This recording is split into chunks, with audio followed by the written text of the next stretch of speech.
नमस्कार। आज हम पॉलिटी का फोर्थ लेक्चर लेके आए हैं। हमने 3 लेक्चर में पढ़ा पार्ट थ्री में हमने आर्टिकल हमने 12 टू 18 कवर किया। अब हम पार्ट 3 में आर्टिकल 19 टू 22 कवर करेंगे। आर्टिकल 19 टू 22 में क्या क्या दिया गया है, इसमें स्वतंत्रता के अधिकार की बात की गई है। आर्टिकल 19 स्वतंत्रता से संबंधित 6 अधिकारों की गारंटी देता है। कौन कौन से अधिकार हैं? आर्टिकल जो 19 का जो फर्स्ट जो पॉइंट है, ये कहता है कि वाक और अभिव्यक्ति की स्वतंत्रता, यानी प्रत्येक जो व्यक्ति है, प्रत्येक नागरिक है भारत का, उसे बोलने की और अपने आप को अभिव्यक्त करने की पूर्ण स्वतंत्रता है। इसकी गारंटी आर्टिकल 19 देता है। 19(2) क्या कहता है कि सभा करने की स्वतंत्रता, बिना किसी हथियार के शांतिपूर्वक इकट्ठा हो सकते हैं। आप कोई भी सभा कर सकते हैं, लेकिन हाँ, उस सभा में हिंसा की कोई जगह नहीं होनी चाहिए। कोई भी भारत के या अपने देश के खिलाफ कोई भी ऐसी राजनीति नहीं करनी है उस सभा में कि जिससे हमारे देश को कोई हानि हो। 19 आर्टिकल में जो थर्ड पॉइंट है, ये है संगठन। हमें संगठन करने की स्वतंत्रता है। संघ या सहकारी समितियां बनाने की स्वतंत्रता, यानी हम सभा भी कर सकते हैं और संगठन भी बना सकते हैं। इसकी गारंटी हमें 19 आर्टिकल देता है। फिर चौथा क्या है? स्वतंत्र घूमने की स्वतंत्रता, यानी भारत के पूरे क्षेत्र में स्वतंत्र रूप से घूमने की स्वतंत्रता है। आप भारत के किसी भी क्षेत्र में, किसी भी कोने में स्वतंत्रता पूर्वक भ्रमण कर सकते हैं, घूम सकते हैं। इसकी छूट देता है आर्टिकल 19। इसके जो 6 गारंटी हैं, उनमें से एक गारंटी ये है। जो 5 है, ये बसने की स्वतंत्रता देता है कि भारतीय क्षेत्र के किसी भी हिस्से में आप रहने और बसने की आपको पूर्ण स्वतंत्रता है। आप कहीं भी रह सकते हैं, कहीं भी बस सकते हैं।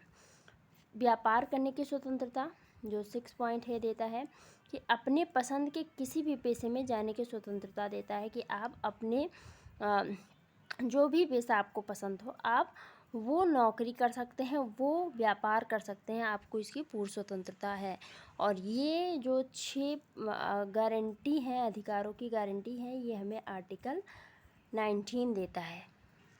आर्टिकल 20 में 2 सिद्धि में संरक्षण की बात की गई है कि अगर एक व्यक्ति दोषी तभी ठहराया जाएगा जब उसका अपराध सिद्ध हो जाएगा। इसके लिए जिसके लिए वो दोषी है, यानी कोई व्यक्ति है, अगर उसने चोरी की है, लोग कहते हैं वो चोरी किया है उसने, तो उसे तब तक चोर नहीं बोला जाएगा जब तक ये सिद्ध न हो जाए, प्रमाणित न हो जाए कि उसने वास्तव में चोरी की है। यानी जब व्यक्ति का अपराध साबित हो जाएगा तभी वो अपराधी कहलाएगा। उस व्यक्ति पर अपराध के समय का कानून ही लागू होगा। यानी कोई व्यक्ति अगर पहले कोई क्राइम करता है, उस समय उस क्राइम का जो कानून था वो दूसरा था, सज़ा दूसरी थी।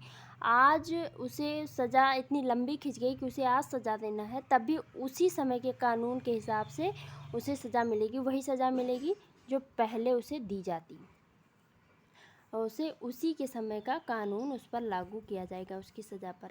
एक अपराध की केवल एक सज़ा होगी, उसे और सज़ा नहीं दी जा सकती। एक अपराधी है, अगर उसने कोई अपराध किया है तो उसे केवल एक ही सज़ा होगी, उसे कोई दूसरी सज़ा उसी अपराध के लिए नहीं दिया जा सकता। खुद के विरुद्ध गवाही नहीं। कोर्ट किसी भी व्यक्ति, किसी भी अपराधी कि खुद के विरुद्ध गवाही को स्वीकार नहीं करता है। वो व्यक्ति अगर खुद कह रहा है कि मैंने अपराध किया है, तो उसे नहीं मानता है। आर्टिकल 21 कहता है प्राण एवं दैहिक स्वतंत्रता, यानी लाइफ एंड पर्सनल लिबर्टी, यानी प्रत्येक नागरिक को उसकी निजी स्वतंत्रता का पूरा अधिकार है कि वो निजी रूप से स्वतंत्र हो, और ये सुनिश्चित करता है आर्टिकल 21। किसी अन्य व्यक्ति या संस्था द्वारा इस अधिकार का उल्लंघन करने का प्रयास होने पर पीड़ित व्यक्ति सीधे उच्चतम न्यायालय जाने तक का अधिकार होता है, क्योंकि ये मूल अधिकार है। देखो, ये मूल अधिकार है, इसीलिए अगर कोई व्यक्ति किसी के निजी जीवन में जाके हस्तक्षेप करता है या उल्लंघन करता है इस अधिकार का, तो जो व्यक्ति है वो सीधे उच्चतम न्यायालय में जाके इसके खिलाफ कार्रवाई करवा सकता है, उससे इतनी छूट होती है। आर्टिकल 21A ये बाद में जोड़ा गया है, और ये क्यों जोड़ा गया, कैसे जोड़ा गया, किस संविधान संशोधन के तहत जोड़ा गया, ये हम अगले वीडियो में इस पर बात करेंगे। लेकिन हम इसमें जानते हैं कि इसमें है क्या, राइट टू एजुकेशन। इसमें राइट टू एजुकेशन ऐड किया गया है आर्टिकल 21A में। इसमें कहा गया है कि राज्य 6 वर्ष से 14 वर्ष तक की आयु वाले सभी बालकों के लिए निःशुल्क और अनिवार्य शिक्षा देने के लिए अनिवार्य रूप से बाध्य है। मतलब उसे 6 वर्ष से 14 वर्ष तक के बच्चों को शिक्षा प्रोवाइड करानी ही है। अब जो यहाँ पे जो आर्टिकल 22 है, आर्टिकल 22 गिरफ्तारी से संरक्षण की बात करता है, प्रोटेक्शन अगेंस्ट अरेस्ट। यानी ये आर्टिकल नागरिकों और गैर नागरिकों सब पर लागू होता है। यह कुछ मामलों में गिरफ्तारी और नज़रबंदी के खिलाफ सुरक्षा से संबंधित है। यह प्रावधान गिरफ्तारी के मामलों में व्यक्तियों के लिए कुछ प्रक्रियात्मक सुरक्षा उपायों का विस्तार करता है। इस अधिकार के पीछे का मकसद मनमानी गिरफ्तारी और नज़रबंदी को रोकना है। मतलब क्या हुआ इसका, कि अगर कोई व्यक्ति को पुलिस गिरफ्तार करने जाती है उसका अपराध देख के, तो उसके साथ वो अपनी मनमानी ना कर पाए, या फिर जो नज़रबंद किया जा रहा है उस नज़रबंद को वो कानून के हिसाब से वो अपना काम करे। इसके लिए ये जो आर्टिकल है ये बात करता है, उन सब के प्रोटेक्शन के लिए, उन सबको संरक्षण दिलाता है ये आर्टिकल। इस आर्टिकल को राइट अगेंस्ट इलीगल डिटेंशन भी कहते हैं। इसमें 2 प्रकार का डिटेंशन मिलता है लोगों को। एक डिटेंशन है उसका नाम है प्यूनेटिव, और दूसरा है प्रिवेंटिव। तो जो प्यूनेटिव है, प्यूनेटिव क्या है, ये जब कोई व्यक्ति अपराध कर लेता है उसके बाद ये डिटेंशन मिलता है। और ये डिटेंशन तब मिलता है जब कोई व्यक्ति अपराध नहीं करता है और पुलिस उसे इस शक पे गिरफ्तार करती है कि वो व्यक्ति ये अपराध करेगा। तो ये तब के लिए है, ये संरक्षण तब मिलता है जब पुलिस उसे बिना अपराध किए ही गिरफ्तार करती है और नज़रबंद करती है, तब ये डिटेंशन मिलता है।